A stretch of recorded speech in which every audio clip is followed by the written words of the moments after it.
Good evening, Draftaholics, and welcome to Draft Punks. My name is Sam. And I'm Adrian, and welcome to our draft guide for Kamigawa Neon Dynasty. This is video number 2. We will be reviewing the whole set card by card, and this video is looking at the colorless cards. So we ran through our grading scale in our multicolor video number 1, so go back and watch that one first. All right, first card, let's go. Let's go. We have a Bronze Cudgels, a 1-mana artifact that's an equipment.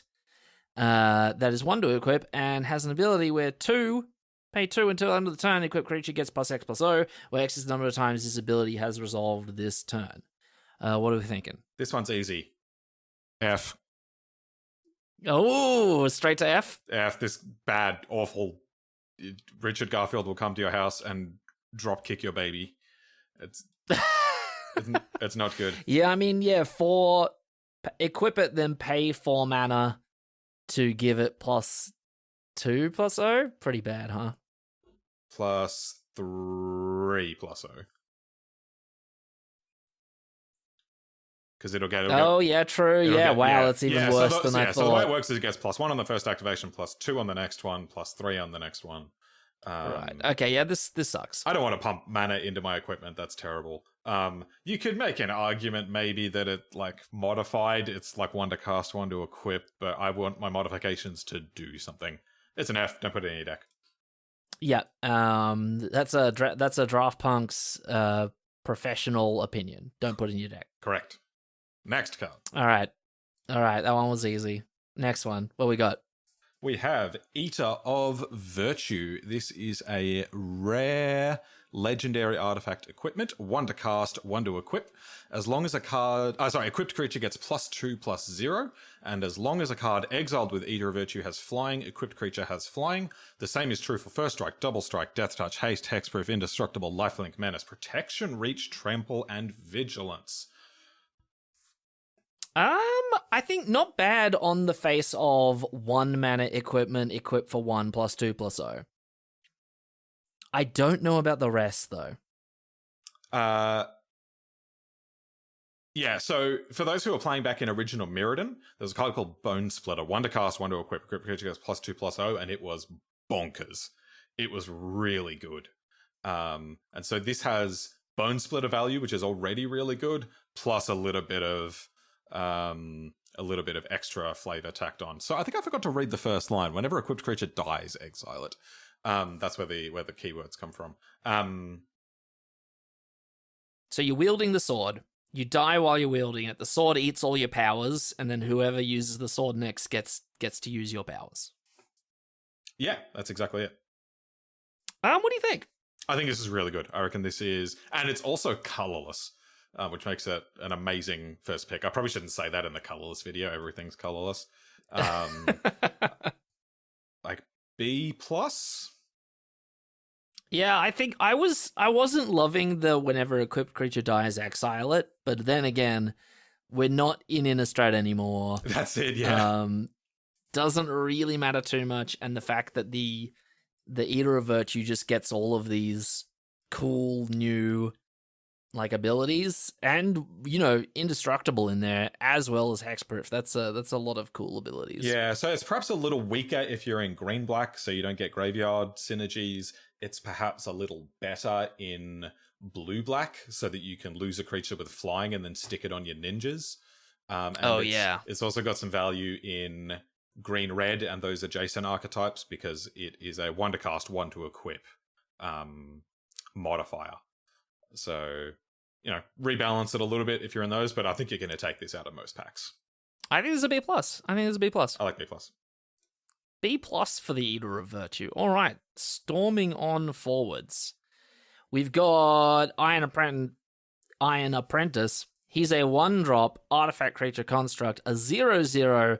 Iron Apprentice enters the battlefield with a +1/+1 counter. When it dies, if it had counters on it, put those counters on target creature control. I love it. This is Arcbound Worker. There's nothing else to say. It's a strictly better Arcbound Worker. Adrian is a happy man. This is great. Put it in every deck. It's a great 1-drop. It's 1 point of power that will it's 1 point of power and toughness that never really leaves the battlefield. Yeah. So yeah, love it. This is interesting because it bears a lot of similarities to Star Pupil from Strixhaven, which wasn't very good. But there are a lot of little synergies in this set that I think are going to make it good. It is a cheap artifact with a dies trigger for black-red. It can modify for modifier decks. It is a cheap artifact for blue-red decks.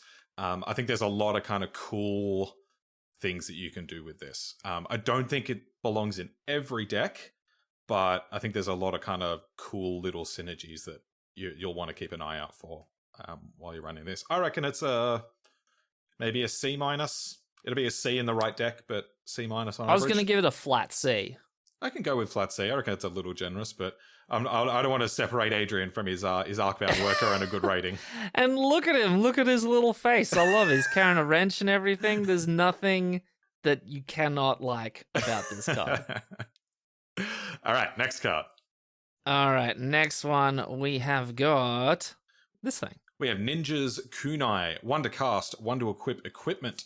Equipped creature has 1 tap. Sacrifice Ninja's Kunai. Ninja's Kunai deals 3 damage to any target. What do we think? I mean, I like it.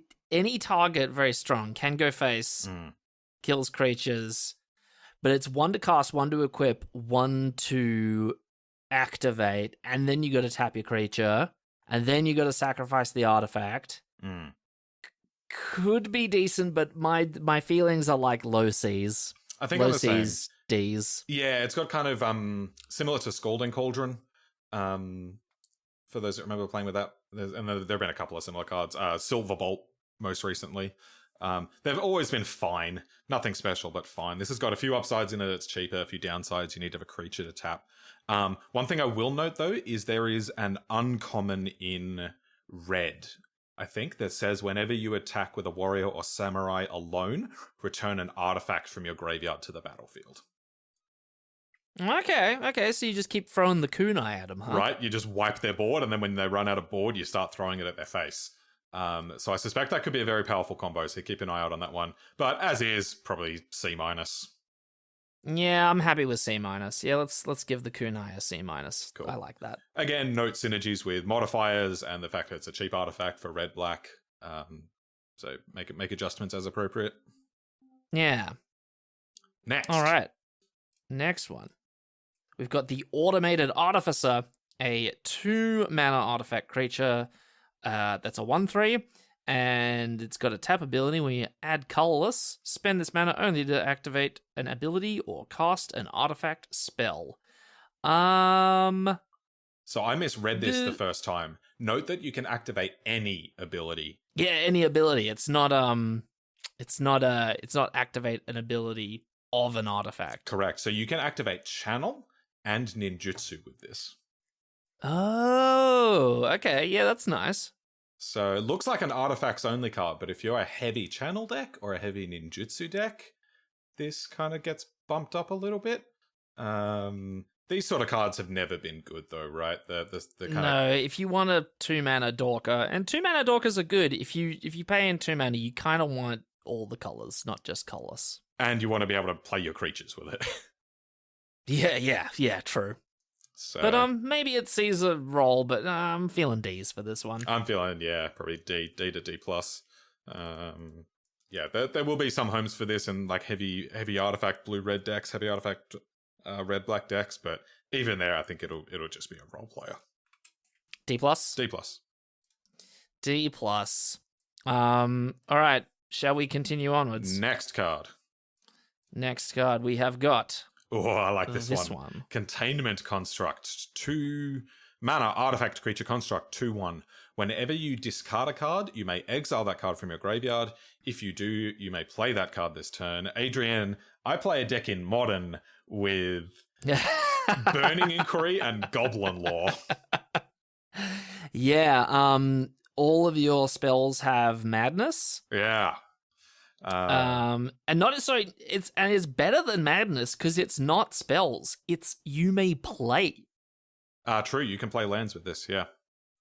Discard, I don't know if there's much going on with discard in this set, but this card is sweet. Yeah, honestly, the main synergy to note is it works with channel.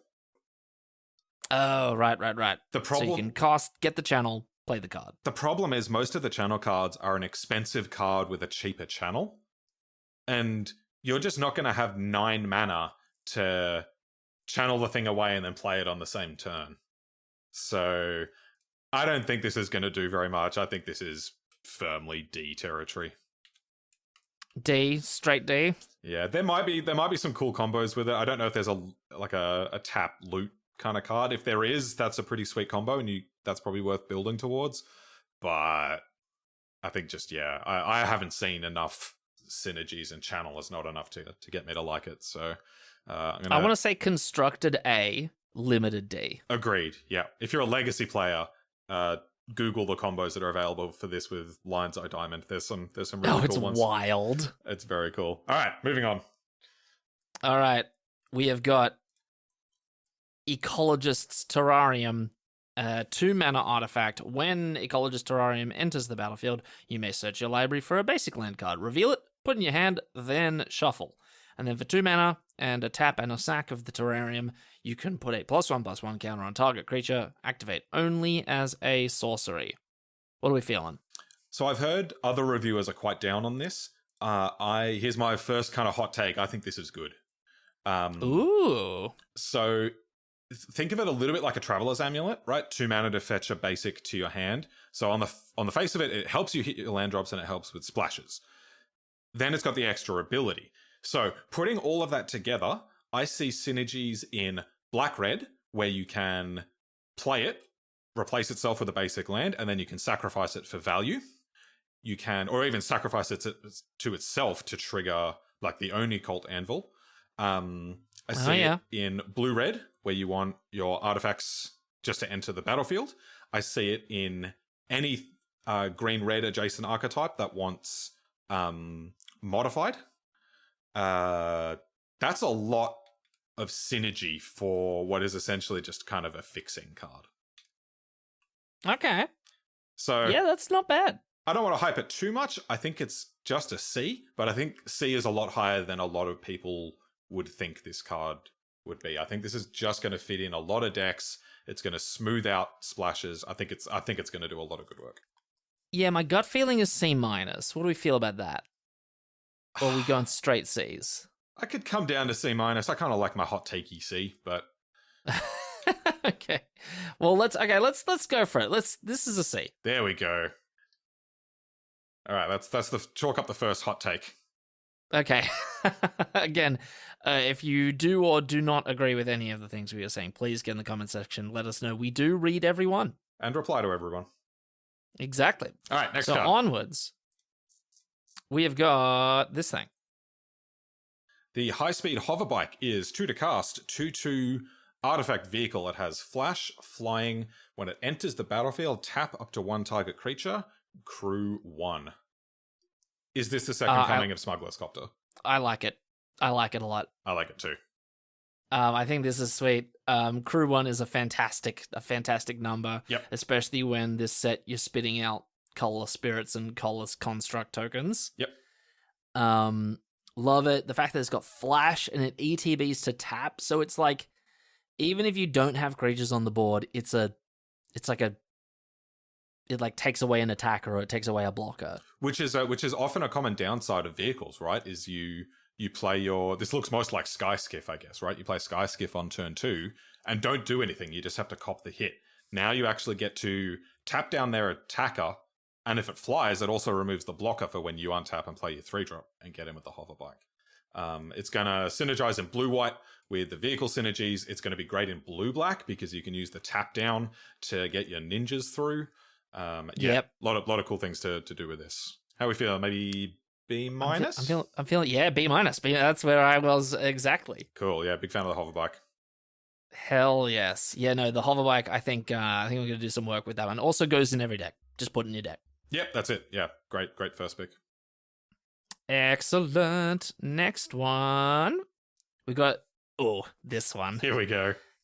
I like this one. Mech Titan Core, a 2-mana artifact vehicle that's a 2/4. Extremely pushed. Crew 2, and then 5-mana exile Mech Titan Core and 4 other artifact creatures and or vehicles you control. Create Mech Titan, a legendary 10 out of 10. 10 out of 10, and those are its stats as well. Construct artifact creature with Flying, Vigilance, Trample, Lifelink, and Haste, that's all colors. When that token leaves the battlefield, return all cards exiled with Mech Titan Core, except Mech Titan Core, to the battlefield tapped under their owner's control. This thing is sick.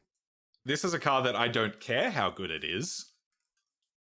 I want to play it. I think they look like they've sort of really pushed it for Constructed, but I think in Limited this is very strong as well. Getting Mech Titan plus 4 other artifacts or vehicles, I don't reckon that's that hard, especially when they can be tokens. And then you get a 10/10 with Flying, Vigilance, Trample, and Lifelink and Haste. It's insane. The payoff and then if they remove it, you get all your stuff back. And you could do it again. Yeah, the payoff is game winning. We don't want to deny Oh, it. except my Mech Titan Core. Sorry. Yeah, so the question is how easy again. is it to assemble 4 other artifact creatures and or vehicles? There are a lot of artifact creatures in this set. But think of how many limited games you have 4 creatures in play. It's it's not none. It's a few. It's definitely a few. I wanna put it in B. I want to put it in B. Okay, I can join you at B. You should join me at B. I think this card is gonna do work because it comes down so early, and the next couple of turns of playing cheapish stuff, you just pay 5 mana and make a 10/10. I think. Yeah, I hope this goes without saying, but you will need to severely bias your draft towards artifact creatures. This is true. But yeah, I'm down for B. Go for it. Yep. I love it. This thing is sick. It's Optimus Prime. It's Ultron.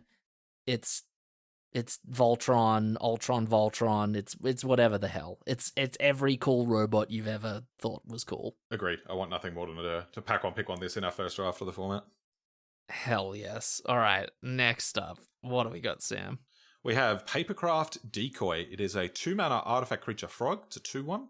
When it leaves the battlefield, you may pay 2. If you do, draw a card. What are we thinking? I think this is bad filler.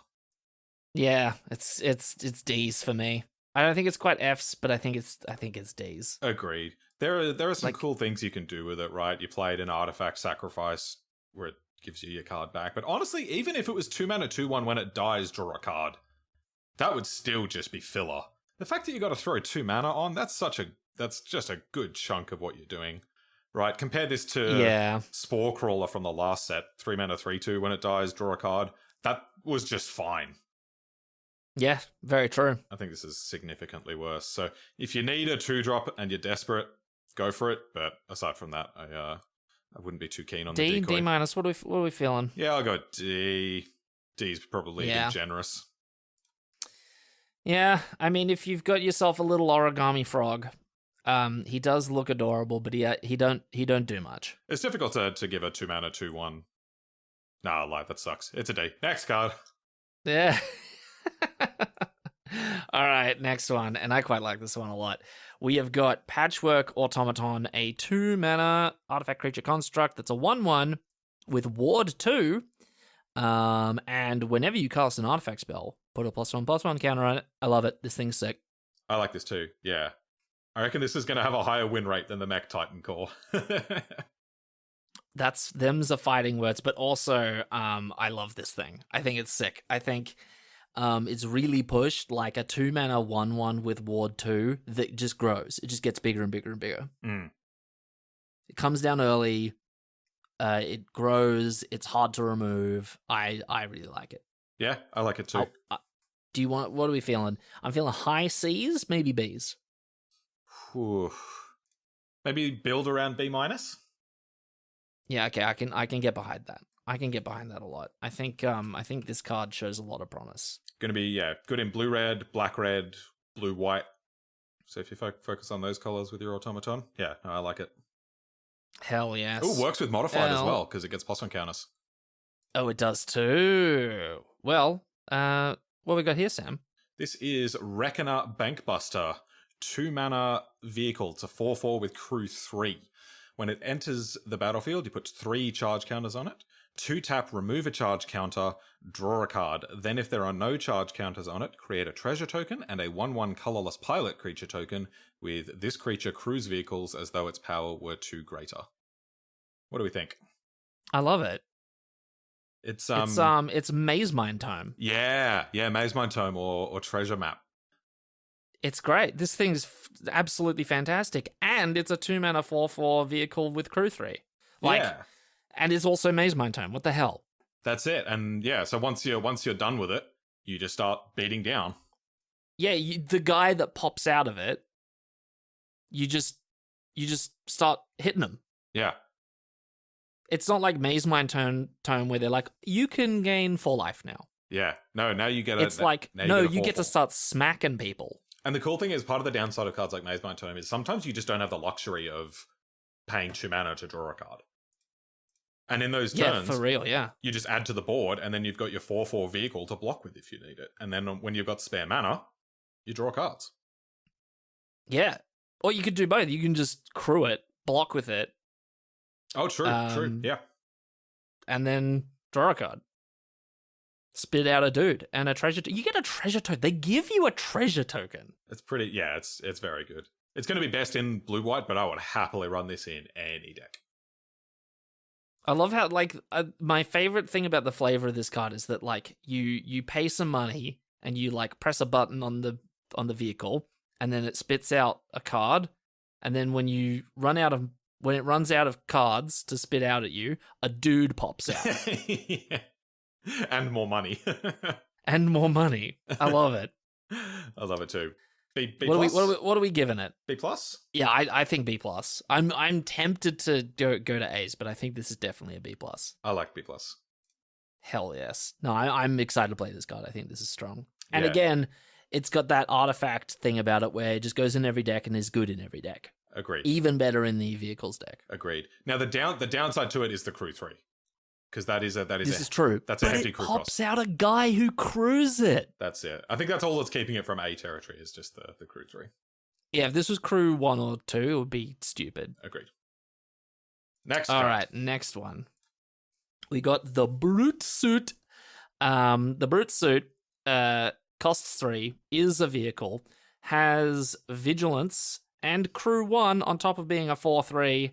I think this is pretty decent. We've had similar to this before. This was very similar to the Raiders carve from Kaldheim, right?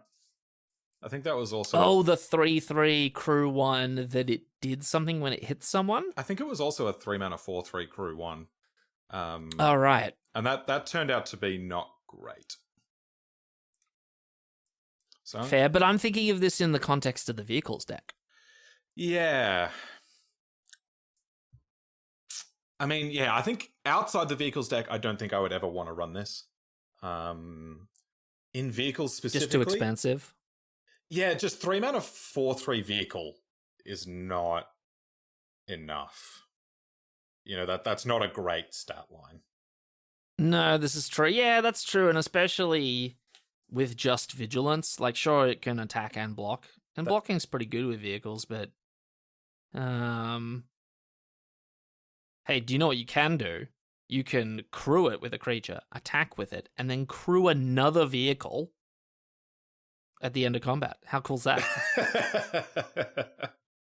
That's some high-level plays. The Brute Suit jumps into another vehicle.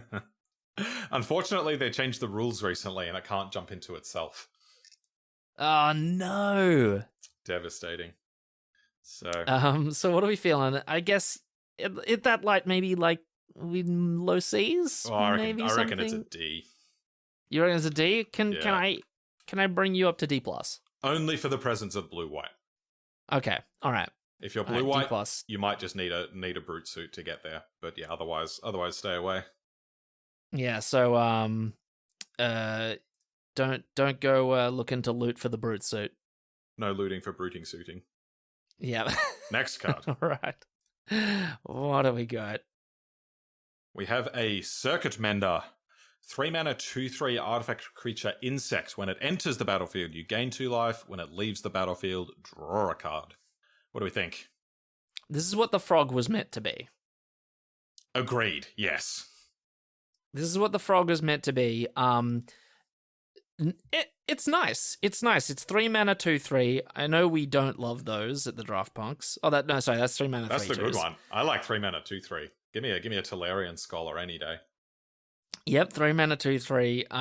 ETB gain 2, leave, draw a card. I think it's not bad. I think this is nice. I think it's not doing anything special, but it's fulfilling the job of 2 archetypes. Blue-red wants things to enter the battlefield. Black-red wants them to leave. Exactly. And this does both. Exactly, yeah. And I particularly like it in black-red, where there's going to be ways to recur it, right? Sack it for value, draw a card, bring it back to the battlefield somehow. Yeah. So yeah, yes, fine. Agreed. Fine value piece in most decks, but in black-red especially, and then also blue-red, I think it's going to be quite good. I like it too. What are you feeling? What kind of letter are we going to give this one? B-? I was thinking C+, but I can be brought up to B-. I think C+ in most decks, B- in the ones that we specified.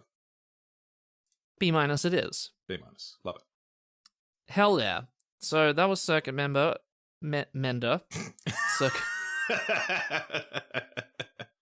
Next card. We've got the Mirror Box. This one turned some heads when it got spoiled as well. We got a 3-mana artifact that says the legend rule doesn't apply to permanents you control, and while it's at it, each legendary creature you control gets +1/+1, and each non-token creature you control gets +1/+1 for each other creature you control with the same name as that creature. What do you think? I think it's a very cool card, and I'm giving it an F. Oh, really? You reckon? Yeah. I mean, even for the last 2 lines of text? So, I mean, best case scenario, 2 creatures that you control get +1/+1. Yeah, okay. Yeah, that's a fair. Can I creep you up to D-? I think your win rate would be better with a basic land. Ooh, okay, well, I'll let the hot take stand, and this one is apparently an F. I like that you think that Mirror Box in Limited is being unplayable as an F. You just draft some legendaries. I mean, knowing us, right? We have drafted 7 Best Gear Shieldmates. This is true. It could happen. That'd be great fun. I'd love that. That would be cool. If you can draft 7 of the same common, you can put Mirror Box in your deck. But otherwise, that's an F. That's an F. Next card. We got this one. Network Terminal. 3 mana artifact. Tap, add 1 mana of any color. 1 tap. Tap another untapped artifact you control. Draw a card, then discard a card. Hey, there's your looting, Adrian. Yeah, so this is the requisite manolith with upside. Mm-hmm. And I think the upside is actually not bad. Yeah, I'm going to admit my bias early on. I do like me a Manolith. I know they're bad. I know. But I like me a Manolith. Yeah, but I agree. And we've talked about a couple of cards already that we've said, ooh, I wonder if there's some looting in this set that we can do with this. Compare this with what was it called? The Containment Construct? Yeah. Where you can, that's basically 1 tap this and another artifact, draw a card. Yes. Which is good. Yeah. Is it too generous to call it a C-? I like C-. I like C-. I think with green-black and some of the cards we saw in white-black, not some of the cards, one of the cards we saw in white-black, what's his name? Greasefang. This is like Greasefang, this, and a big old vehicle. That's what I would want to That's the deck. get. Yeah. That's the deck. So, yeah. So I kind of like this, and I'm completely biased by my own dreams of reanimating big vehicles, but I can see C-, and I think realistically it's a D+. Realistically, maybe. D+, but it's getting a Punk's rating of C-. Punk's rating of C-, because we're dreamers. That's what we are. That's it. I want to do cool things. But yeah, realistically, you probably shouldn't put this in your deck. But there are some cool things available to it. All right, next card. Next card. We got Tall Sentinel, a 3-mana artifact creature construct that is a 3/3, but it has Defender, and when it enters the battlefield, target player mills 3 cards. Then you can pay 3, put target card from a graveyard on the bottom of its owner's library. This card is bad. It is.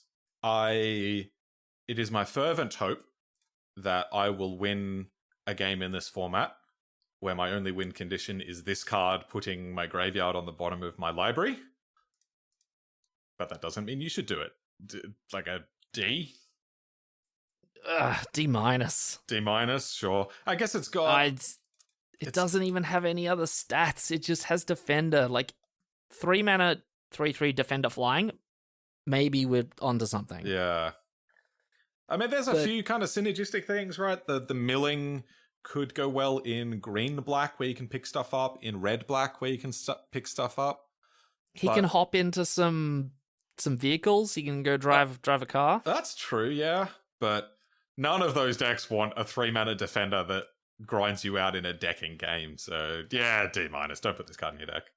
Yeah, this thing is sort of pretty. Yeah, it's down there. It's definitely down there. Next. All right, what do we got? Tell us about this one, Sam. Runaway Trashbot. It is Adrian when he gets on the beers. 3-mana, 0/4 trample, artifact creature construct. 0/4 trample. Runaway Trashbot gets +1/+0 for each artifact and/or enchantment card in your graveyard. I don't know about this one. I don't know about this one either. I think this feels like high D's, low C's. If nothing in this set really is getting your enchantments or your artifacts in the bin. Except black-red. Except black-red, but even then it's trying to it's not like put them in the bin, it's like sacrifice them and get some value. Yeah, It's not like stock your graveyard with maximum amounts of artifacts and enchantments. I don't know just yet. I don't know whether it's like sacrificing cantripping artifacts or whether it's sacrificing artifact tokens. I'm not sure just yet. This feels like a build around C. I want to go C-. I don't think it quite gets there. Sure, C-, yeah. Yeah, I think this thing is it's like you put a lot of work in and you get a 3/4. You get a 3/4 and it's got trample, yay. Yeah. And even then it's kind of like bad. Yeah. And there's there's a little teensy bit of graveyard hate in this set, and maybe they can ruin your day. So that's it. And that's a build around C-. I think in the average deck it'll be a D-, but if you can build your deck properly, maybe you can run this. But yeah, I don't love this. But then again, prove us wrong. Prove us wrong with your own drafting experiences. Maybe this is the hot card of the set and we just don't know it. That's it. Next card. Next card, we have got the Searchlight Companion. We got a 3-mana artifact creature drone. You don't see many drones. Are drones new? No. We've had them at least since original Zendikar. Some of the Eldrazi were drones. Oh, of course they were too. Yeah. Well, this drone has flying, and when it enters the battlefield, create a 1/1 colorless spirit creature token. Adrian, it's Brian Coma. Yeah, it's colorless Brian Coma. Colorless It's technically Brian better. Coma. And with flying? Well, now the non-token has flying. That's it. And now the token doesn't. That's it. I think this has some homes. Yeah, I think this has some homes too, and I think good, decent ETB artifact, so blue-red will want this one. Right, but it's better than that because it's 2 artifacts entering the battlefield. Oh, Well, no, sorry, the spirit sorry. is not an artifact. It is not an artifact. It's not the construct token. Okay, I like it a little bit less now. Yeah, that's what. If they made that a colorless artifact creature token, now we're talking. But because that is not the case, I don't think we're talking. And I feel this you're paying 3 mana for 2 power worth of stuff. Right, that's really kind of awkward, right? Because I want to play this in black-red, but the one to sacrifice is the one with flying. Yeah, that's the thing. Right? If it was just a 1/1 that made a 1/1 flyer, that'd be better because you can just sacrifice the original, bring it back, make more. Yeah. I want to say low C's, D's. Yeah. That's my gut feeling. Yeah, D plus. Yeah, I'll land on a D plus with you. I was coming in higher on that. I thought that was going to have cool synergies, but yeah, the fact that the second token is not an artifact really kind of brings it down. It's not an artifact. If this was a 3 mana 1/2, yeah, even that would be better, wouldn't it?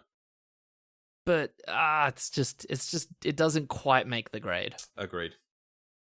All right, next up, we have got this thing.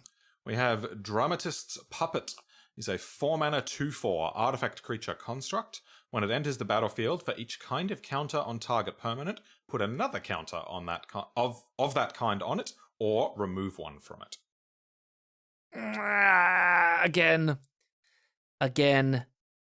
I am not loving it. No, me neither. There was a similar card in Amonkhet. I can't remember the Quarry Hauler was a 4 mana 4/3 with this effect, and that was mediocre. Yeah, and it's this single target proliferate / not unproliferate has always been a little meh. Agreed. And the stats. I'm sure on this there one are ability good. counters in this set, and maybe taking away an opponent's ability counter. Yeah. Maybe that's kind of nice. Yeah. But putting a 4 mana 2/4 in your deck that just does that, Agreed. I don't know. Agreed. I really want my 4-drops to pack a lot of punch, and this ain't packing. Yeah, D? D, yeah. Yeah, this is a D. This, sure, it can maybe crew a vehicle, which saves him from D- or F, but not much else going on here. I don't have room in my life for drama queens. Well, it's good that you're not a puppet about it. All right, next one. We've got the Surge Hacker Mech, which is a 4 mana artifact vehicle. That's a 5/5, has Menarche, and when Surge Hacker Mech enters the battlefield, it deals damage equal to twice the number of vehicles you control to target creature or planeswalker an opponent controls, and has crew 4. I don't mind this one. I don't think it's super fantastic. Crew 4 is a real kick in the teeth. Crew 4's big. Because 5/5s with Menace are nice. Yeah. But Crew 4 is huge. Yeah. This kind of runs into the vehicle problem, right? You don't want 3 vehicles in play. Yeah, and the fact that it comes out of the range of your pilot tokens. True. Yeah, that's a great point. If it was Crew 3, you could be like, oh yeah, pilot token, let's go. Yeah. But this thing is I think, yeah, entering the battlefield and slapping something twice the number of vehicles you control. So the floor is 2 damage. Not bad. And if you got 2 vehicles, that's 4 damage. So not bad.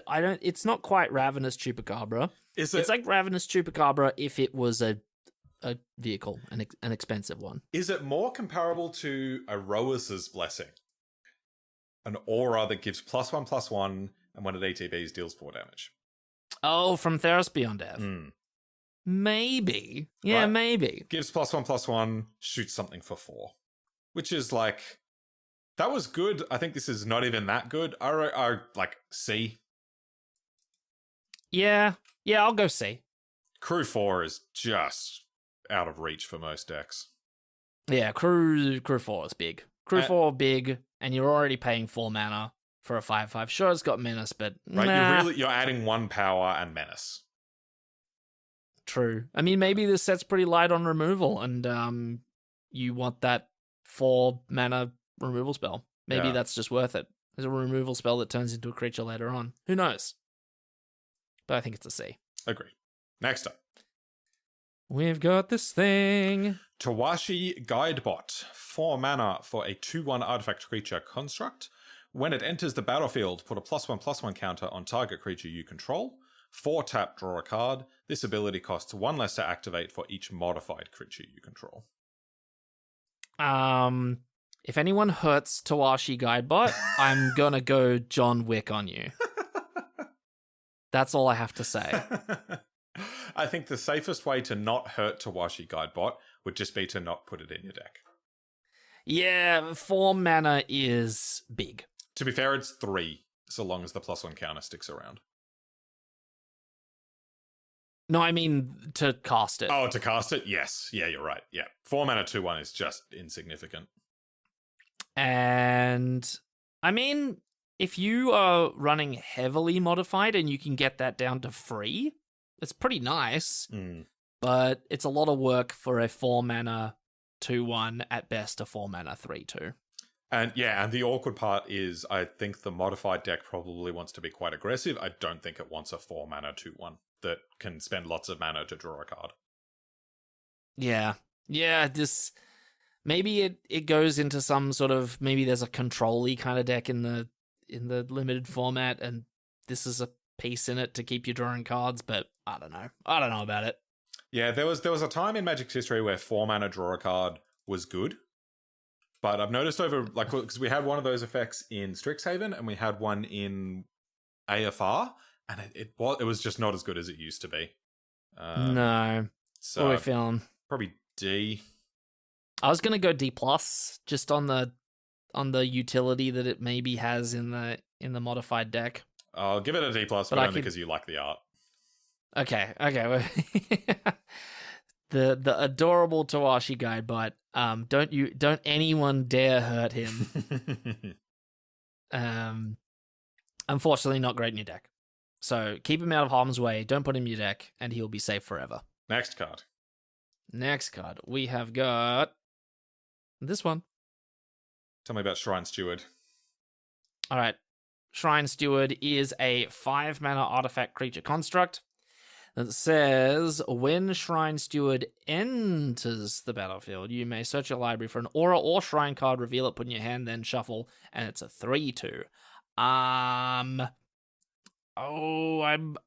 don't know. I think if you're playing the Shrines deck, you'll really, really want this.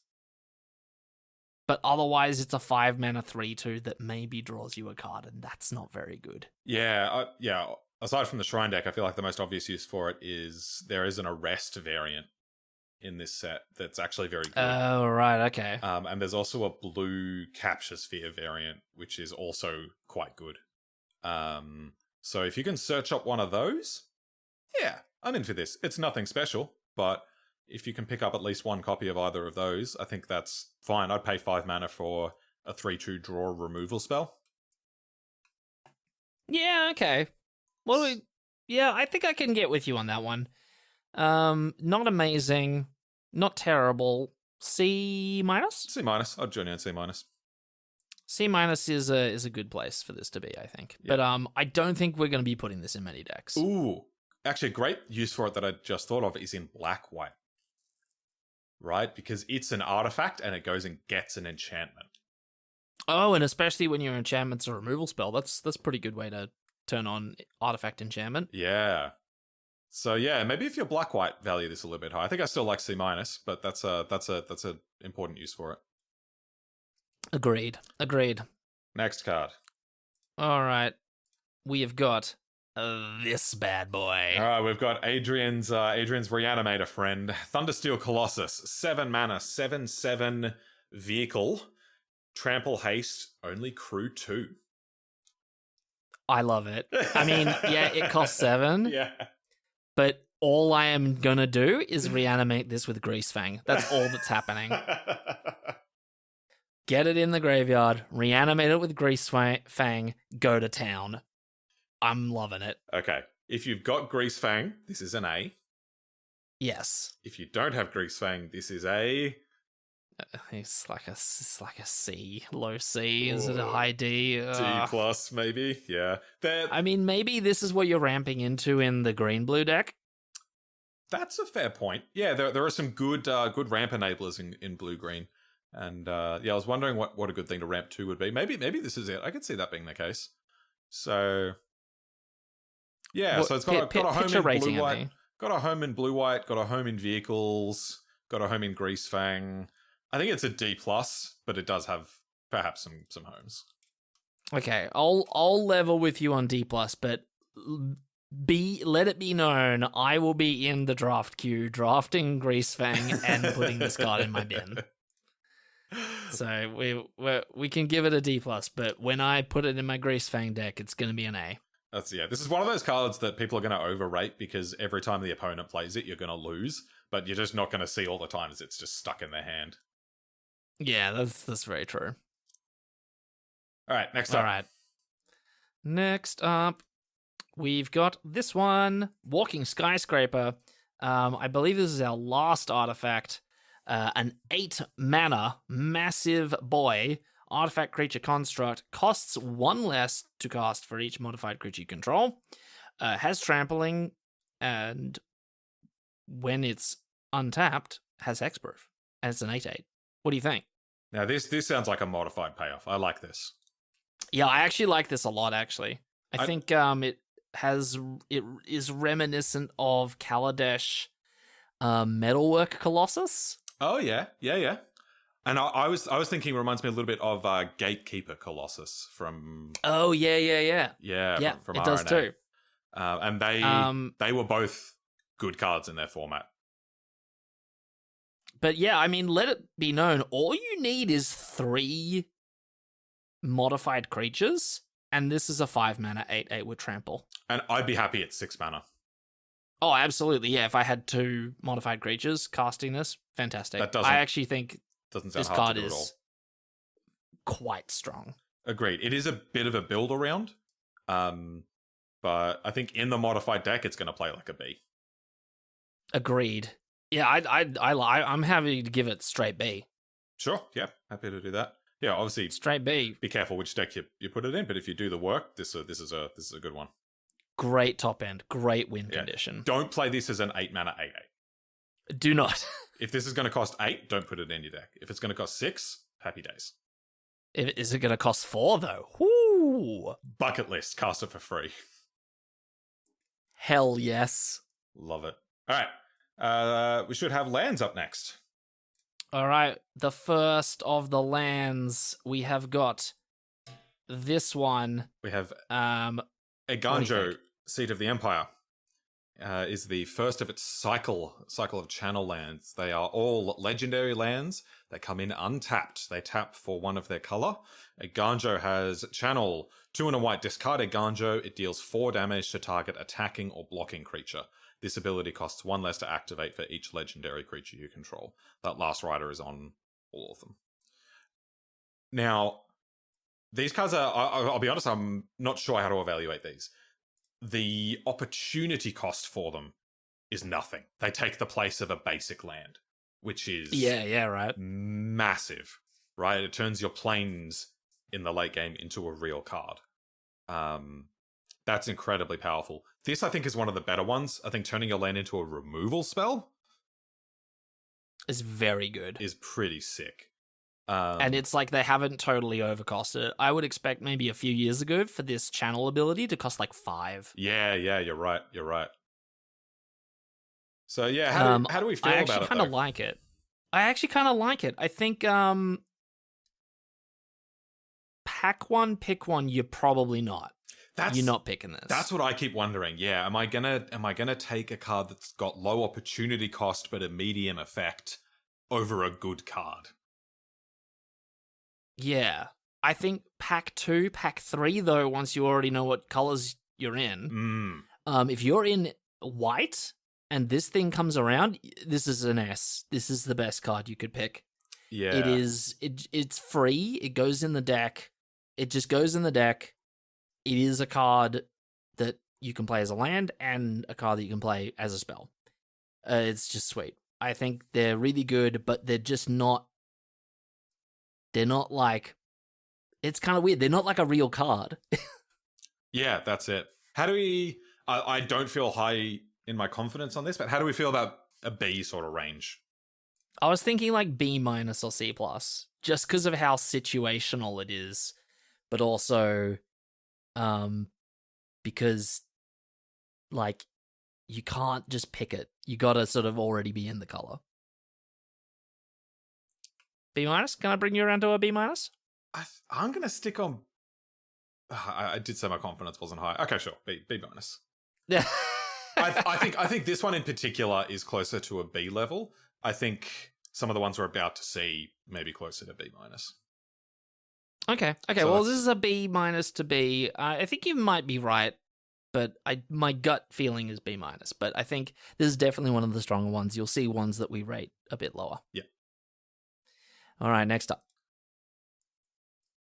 We got Ottawara, the Soaring City. Basically the same thing. Legendary Land. This is the blue one. Its channel ability is you pay 3 and a blue, so 4 all up, and you can return target artifact, creature, enchantment, or planeswalker to its owner's hand.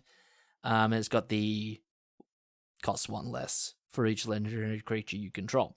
Yep. This, I think, is probably the best one in Limited. Okay, yeah, I reckon this one's pretty similar to a Ganjo. I think a Ganjo works better in a more controlling deck. Ottawara works better in a more assertive deck. Also, you can bounce your stuff. True, yeah. If you want to get a little bit of an extra card, you can bounce your own thing, or you can flub a removal spell. True, yeah. I think I'm pretty... Yeah, I like it. Pretty similar on this one, B to B minus. Yeah, what are you feeling? More B or more B- on this one? Because I reckon... Yeah, because I reckon this one being less situational than the other one. Like, you don't have to wait to combat. You can do this whenever you want. You can do it at the end of the turn. I think this one is slightly better. Okay. Yeah, I'm fine with that. Let us know your thoughts on this cycle in the comments. Very interesting to evaluate for Limited. I'm very curious to see how they shake out. There are some people saying that it just goes in every deck ever. Well, that's... Like, if you've got a deck in a format that plays blue, you just chuck one of these in. You don't even think about it. That's true. The question is whether you take it over a good uncommon. That's true. Yeah, Limited is the real test for what we're talking about. You will never leave this in your sideboard. No, it just goes in the deck. Yeah. Next up. Shall we go to the next one? Next up is Takanuma, Abandoned Maya. This is the black member of the cycle. Its channel is 3 and a black, discard, mill 3 cards, then return a creature or planeswalker from your graveyard to your hand. And I think... I'm a little meh on this one. I'll land on a B- for this one. You land on a B-? This is a Ganjo level? I put a Ganjo at a B. Okay, this is... True. This one, I think, if we sort of like linearize our scales, this one's C+ for me. But I can walk it up to a B-. It's kind of got like a land that gets back your best threat. Yeah, it's kind of got the advantage of this is the one that is best in the late game, which is most when you want to channel these, right? A Ganjo is best on an early turn, where you want to snipe your opponent's early attacker. But in those situations, you're probably going to want to play it as a land. But when you top deck Takanuma, when you've already got 6 lands in play, it's going to get back your good creature. Yeah. So okay, B-. I think you're right. Yeah, weaker than the 2 that we've looked at so far, but I think still strong. Next up. Yeah. Next up, we have got the red one, Sokenzan, the Crucible of Defiance. It has a very cool name, but does it have a cool ability? We got the channel ability being 3 and a red, 4 all up, where you discard the land and then you create 2 colorless 1/1 spirit creature tokens. They gain haste until the end of the turn, and it has the legendary cost reduction. What do you feel about this one? Probably B- again. Oddly enough, its best home is probably in blue-white, right? Where you can use the 2/1/1s to crew vehicles. Oh, yeah. Because by the time you're in the late game and you want to channel your land away, 2 1/1s is... I could even come down to C+ on this one. Yeah, that's what I'm thinking. If we're saying that the channel abilities are late game abilities, I think we're in the C's for this one. 2 1/1s, and they have haste at and even if you're really blazing a trail on this thing with maybe an early legendary creature, you're still having to pay 3 mana for 2 1/1s, and they got haste and they just get blocked. Yeah. This is a C or a C+ for me. Okay, I'll go C+. Again, the opportunity cost is quite relevant. But there's not... Because the artifact sacrifice deck doesn't even want this, right? I can't see a good use in any of the archetypes for what to do with 2 1/1s, except in vehicles. So... Yeah, true. Poor Red gets the weekend of the cycle again. Very... yeah, I know. Very decent. All right, onwards. Next card. The last one. Oh, I'm excited the for one this. That made the most waves. What we got here? Beseiju, who endures. Its channel ability is 1 and a green, discard. Destroy target artifact, enchantment, or non-basic land an opponent controls. That player may search their library for a land card with a basic land type, put it onto the battlefield, then shuffle, and it's got the legendary rider. This is on the lower end, I think, as well. Yeah, limited. This is on the lower end. Constructed, it's gonna see play in every modern deck that's ever been played. Agreed. That has green. It's incredible. But yeah, for limited, probably C+. I'll give it a C. Wow. I think there's enough artifacts and enchantments worth killing in this set that I'd come up with. If it was a regular set, yeah, C. But I think there's enough vehicles and enchantment creatures and sagas and so on that I think you'll find good uses for it. You reckon the C+? Yeah. Yeah, I guess, yeah, you've got me on the vehicle point. Just being able to destroy a vehicle with a land, pretty good, huh? Yeah. The basic land aspect in this one is not to be overlooked. That's a heavy downside. Don't fire this off on turn 3. Yeah, this is casually ramp your opponent. So yeah, don't do that. But yeah, in the late game, take out their biggest artifact or enchantment. I can get behind it. Cool cycle. Yes. I'm excited to see how they play out. Oh yeah, I imagine these are going to be like $20 cards at some point because they've got so much utility in every single deck ever. Yeah, Beseju's 40 at the moment. Oh Jesus! All right, next up. Next up, this is not just 1 card, but this is 10 cards. Yeah. This is the Tarkia Tamplan cycle with all new art, and in the basic slot, with some frequency. I don't know how often they turn up in the basic slot, but similar, I assume, to Kaldheim. Kaldheim, yeah. Yeah. Love it. I love it. I love these. I love these Every time a set has the duels in the basic slot, I'm like, yes, multicolor madness, let's go. That's it. Yeah, it makes crazy multicolor decks possible. It makes splashes so much easier. Yeah, no, I'm a big fan of these. B? Oh, no, not that high. C. Okay, C+. Maybe a C. I'll go C. Yeah. I pick them kind of highly. So, like, would you take this? Yeah, C to C+. If you want to call it C+, I think that's fine. Let's go C. I think C's a good level. Pick them up, put them in your deck. Yeah. Fantastic. Also, fantastic little signals. You kind of find out who's in what color. Yeah, so to contextualize that C, I guess, I like taking these over filler. Right? I'll take a good removal spell over this, but then if it's just like a random 4-drop, maybe I'll be more inclined to take the land. Yeah, I guess when I said B, I meant the format gets better as a whole for me. Like, it makes so many other cards better. Yeah, these are a C, but the format becomes a B. Yeah. Yeah, no, I'm with you. I love them. Hell yes. All right, onwards. Now we get into our fancy lands. We've got the Mech Hanger. Mech Hanger is a land that taps for colorless. It adds 1 mana of any color for pilots and vehicle spells. And it's got 3 tap, target vehicle becomes an artifact creature until end of turn. I think your life will be better if you play a basic land instead of this. Yeah. I haven't really had a look at seeing how many pilots there are. There's a few colored vehicles, I think, but I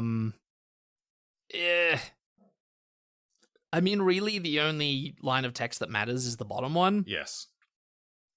3 and tap, just get a free crew, but I don't know. I think this is pretty meh. That's it. The problem with that last ability is how many limited games can you remember recently where you had 4 mana just lying around? Yeah. There is so much... Especially if you're, like, in the vehicle deck and you want to attack with the vehicles. Exactly. Yeah, right. The limited these days has so much card advantage and so much kind of snowbally effect. You can't... Like, you're not just going to have this lying around to crew the vehicle. I know the dream is there, but I think you'll be better off not screwing your mana base and just playing a basic land. So I put this at a D-. D-? Yeah, that's fair. And especially, like, I mean, the mixed signals from Wizards here they put the double lands, the tap lands, in the basic land spot, and then you've got a land that makes no colors. Yeah, exactly. Yeah. I think this is fairly safely a D-. I mean, if you're putting it in your deck, you've probably only got vehicles and pilots in your deck, and that's exactly. Yeah. Cool. Next up. Yeah. All right. This one, we got the Roadside Reliquary, a land that makes just single colorless. And 2, tap it, sack it, draw a card if you control an artifact, draw a card if you control an enchantment. I don't know about this one. Oh, I like this one. You like it? Yeah. I was going with the same logic with colorless. Just makes a colorless. But I guess, like, it's like a horizon land. Yes. But you could draw 2 cards. Yeah, exactly. But, like, it's gonna go in the black-white deck. Make it make black or white or something. The colorless aspect does hurt it, but I love it when I can turn my late game lands into more gas. Okay. I just can't think of what other cards in the pack, unless it's really late in the piece, I would be picking this over. I think I would take this over random curve filler. Okay. Which I think puts it at... This is in the C. Like, I want to say C-. I was going to say Ds, but... Oh, what do you feel? I was debating between C+ and B-. Oh, I don't think this is that good. I could go C+. You go C+? Can I bring you down to a C? Like, would you take we've got this? such a colorful format. We've got 10 double-colored archetypes. We've got... Oh, yeah. If you're any more than 2 colors, don't run this. This is only a 2-color card. And it looks like there's lots of 3-colored splashy into archetype sort of shenanigans. I can't see too many people picking this one up. Interesting. All right, drop us a comment. Let us know where you land on this one. I'm going to stick with C+, but I see your point. Okay, I will make a decision. C+. I could certainly see that one going another way. I'm curious to see. I don't know about it. I think it's a little crappy. Curious to find out. Next card. Next card, the penultimate land. We got Seculuded Courtyard. What does it say, Sam? This is a land that enters... When it enters, you choose a creature type, taps for a colorless, or one of any color that can only be spent on a creature spell of the chosen type, or to activate an ability of a creature or creature card of the chosen type. Once again, I think you'd be better with a basic land. Yeah, this is, this has got constructed written all over it. Yeah. You're not playing this in limited. You're really not. No, I don't think there's much tribal stuff in this set anyway. I suppose there's rogues in blue-black. And ninjas, yeah. And samurai in red-white. But honestly, unless all but 2 creatures in your deck. No, unless every creature in your deck is the same type, I wouldn't run this. Because it still doesn't help you cast your non-creatures. Yeah, D-. What are we feeling? D-, yeah. People love playing cards like this and the Mech Hanger because they can see the upside. They just forget about the upside of a basic land, right? That that reliability. So just Yeah, big time. yeah, you've really got to find an extreme reason to play these sort of cards. So yeah, D-. Last D-. Last land. Last land. This is the last one. Next up. All right. We got Uncharted Haven. And when it enters the battlefield, it enters tapped. And when it enters as it enters the battlefield, you choose a color, and it taps for 1 mana of the chosen color. So this is Evolving Wilds. It is. It's Evolving Wilds. So we all know how to evaluate Evolving Wilds. I like that this is here with the dual lands. That means multicolor stuff looking very nice. Couple of subtleties to notice between this versus Evolving Wilds. One of the cool things about this is you don't need to include a basic land of your splash color in your deck. Ooh, now that's what we're talking about. Which doesn't come up often, because usually if you're splashing, you want like 2 sources in your mana base plus a mana dork that taps for any color. But sometimes you've got 3 mana dorks that tap for any color, and you don't want to run 2 in your mana base, and so this can come in handy there. So that's the big subtlety. It also doesn't shuffle. That doesn't come up very often in limited though. So yeah, I'll probably stick it at a C, similar to Evolving Wilds. Yeah, I was gonna slap it at straight C. Yep, down, C. right down the middle. Decent card. You'd be happy to pick it up in limited. Yeah, you're not playing this in constructed, but you weren't playing constructed anyway. That's it. And is that the end of our colorless? That is it. That is it for colorless today. All right. Next up will be white. There'll be a clickable link up on screen you can go to immediately. This whole thing will be in a playlist. Don't go anywhere. And if you want to see a Kamigawa Neon Dynasty draft from us the moment the set is live, all you need to do is remember what to call a werewolf on YouTube. It's a like and subscribe.